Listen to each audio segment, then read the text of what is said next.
Oui, il sera dans le groupe pour ce week-end.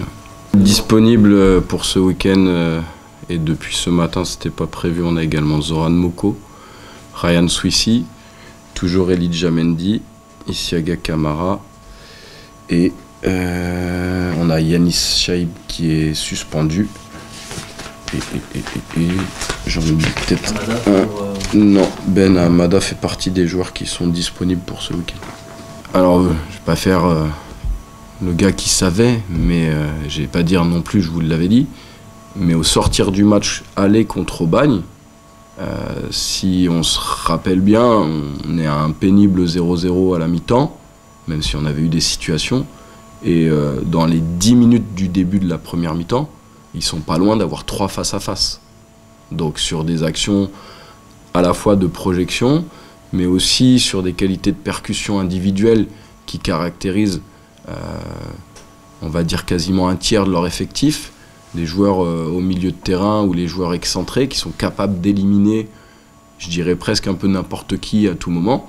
Et c'est, je pense, une des raisons pour lesquelles aujourd'hui Aubagne est là où il est, parce qu'il y a de l'efficacité offensive et puis aussi un état d'esprit qui se dégage de cette équipe par rapport à l'aspect collectif. Je ne suis pas quelqu'un qui regarde beaucoup le classement, déjà de base, ni en haut, ni forcément en bas. Maintenant, on sait où on se situe. Comme je l'ai exprimé après le match la semaine passée, on reste ambitieux sportivement et on reste dans une dynamique où on ne va pas rentrer dans une sinistrose.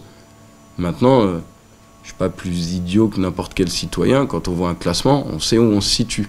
Donc, on ne va pas commencer à rentrer dans « oui, on a changé d'objectif, on va jouer le maintien ». On est juste, aujourd'hui, je pense, par rapport à nos performances actuelles, malheureusement, on est à notre place, mais qui ne doit pas être la nôtre. Et moi, ce qui m'importe, c'est, je me répète, et ça, c'est ce que je dis aux joueurs, de prendre match après match, aujourd'hui, et de performer, et de reprendre la marche en avant.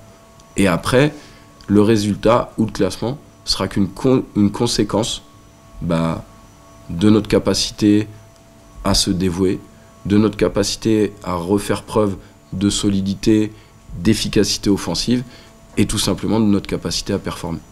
Non, c'est des questions classiques, c'est des questions que j'ai eu le temps d'éprouver pendant de multiples saisons, puisque je fonctionnais également de cette manière. Aujourd'hui, en tout cas, ce qui est le plus important, c'est que mes joueurs ne se posent pas la question.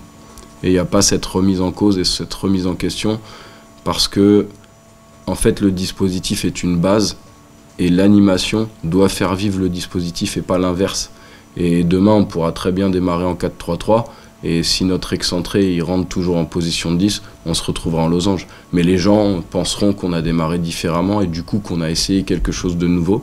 Et moi, je préfère qu'on ait une base qui nous permet d'avoir des repères et après, justement, être dans la créativité et dans cette capacité, c'est ce que je vous disais tout à l'heure, à augmenter les connexions entre joueurs pour être capable de créer plus de choses. On en a discuté notamment avec certains joueurs cette semaine en vidéo.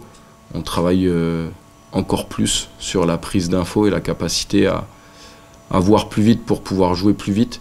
Et j'ai le sentiment en tout cas qu'en ce moment, c'est plus ce genre de détails sur lequel il faut qu'on appuie que éventuellement de tester un autre dispositif, même si ça peut faire partie des options demain, si jamais ça fonctionne pas.